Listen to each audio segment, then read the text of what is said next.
So I want to share a story. It's a toddler. Uh, she was between the ages of 2 and 3, and this was years ago.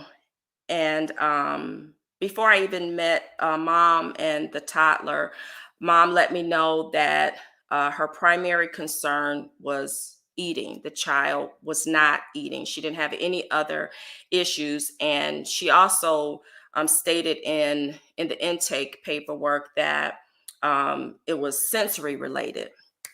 Hello, Rain. Yeah, there's Rain. Rain, you see, I'm doing your topic.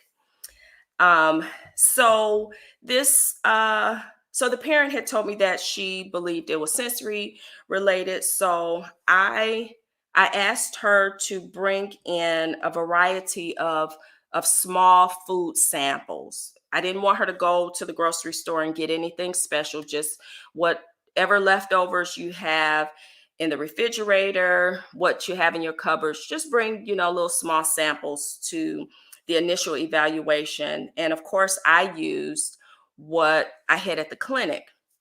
So, um, everything that I presented to this toddler, she picked it right up and brought it to her mouth. So that's one of the first things that OTs look at. That's one of our concerns is fine and visual motor skills. Can the child bring the food independently to their mouth, whether it's finger food or using an eating utensil? She did that without a problem.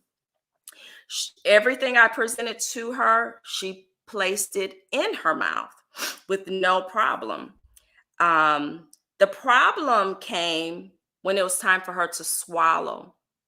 She would cough.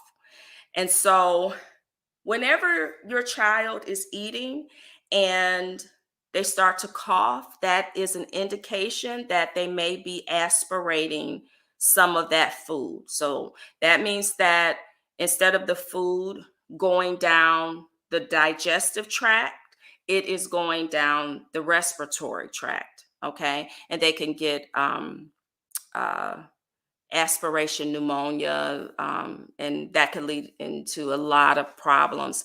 And so the speech therapist, the speech language pathologist, that is their specialty when it comes to the esophagus and if the child is able to safely swallow their food.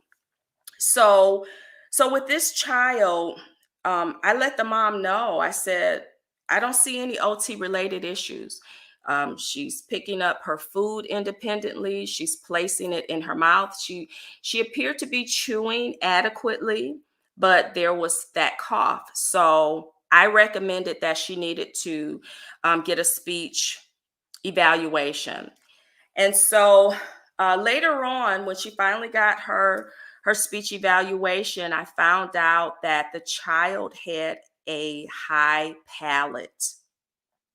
So the roof of her mouth was abnormally high, and that's why she wasn't able to safely swallow. So that's why it's important to get these evaluations, because you could just be self-diagnosing your child or putting a label on your child saying they have sensory issues or whatnot. And I knew when I did the initial evaluation that this little girl, she didn't have any issues. They weren't sensory related issues, and it turns out it was structural. Yep, her palate was too high.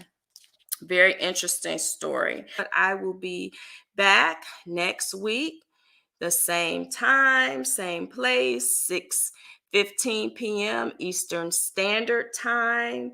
Leave some comments in the comments section. Please let other parents know about this live. And I hope you have a great evening.